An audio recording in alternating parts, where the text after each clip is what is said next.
Welcome back to the channel, everyone. Today we're looking at the top 10 PC games from 1990.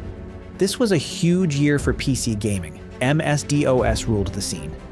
Games used pixel art, simple sounds, and floppy disks. Many of these titles started new trends. They still feel fun today on emulators like DOSBox. We'll count down from number 10 to number 1. These are the games most fans and retro lists agree on as the standouts of the year. Let's jump in. Number 10 is Commander Keen in Invasion of the Vorticons. This is the first episode, Marooned on Mars. It came out late in 1990 from ID Software and Apogee. You play as Billy Blaze, an 8-year-old kid who becomes Commander Keen. He fights aliens on Mars with a pogo stick and a stun gun. The platforming is smooth. There are secrets everywhere.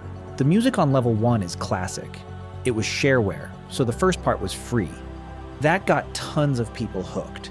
It helped to start ID Software's rise to fame with games like Doom. Number 9 is Red Baron from Dynamix. This is a World War I flight simulator.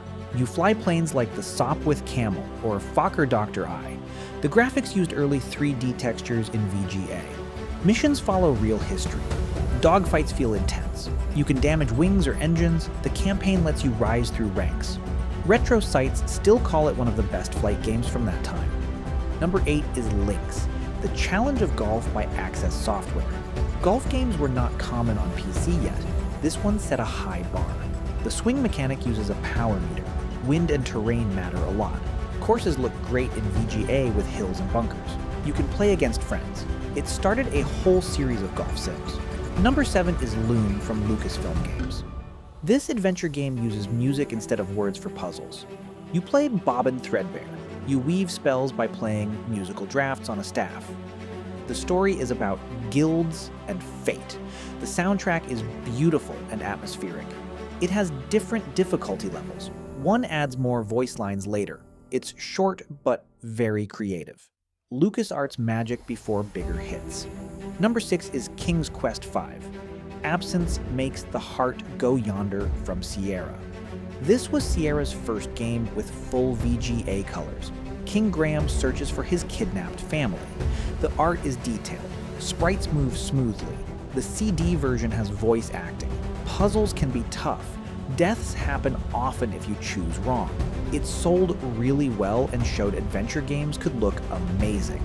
Number 5 is Sid Meier's Railroad Tycoon from Microprose.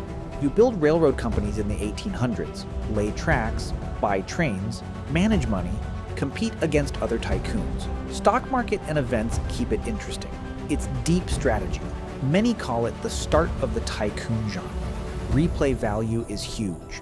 Number 4 is Star Control from Toys for Bob.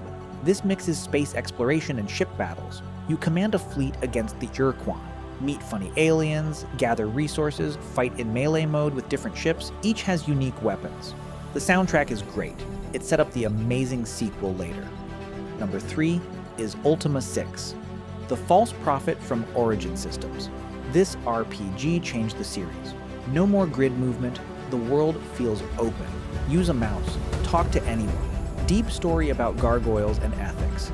You can steal, craft, or explore freely. It pushed what RPGs could do on PC. Number 2 is The Secret of Monkey Island from LucasArts. Guybrush Threepwood wants to be a pirate. He meets Elaine Marley and fights ghost pirate LeChuck. Puzzles use insults and sword fights, voodoo, and monkeys involved. The writing is hilarious. Music is catchy. It's often rated as one of the best adventures ever. And number 1 is Wing Commander from Origin Systems. This space combat game feels like an interactive movie. You fly as Christopher Blair in a war against the Kilrathi. Cutscenes tell the story.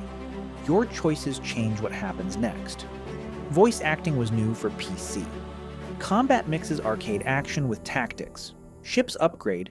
It sold huge numbers. It made space sims big and started a long series. That wraps up the top 10 PC games of 1990. What a year for innovation. Which one do you remember playing?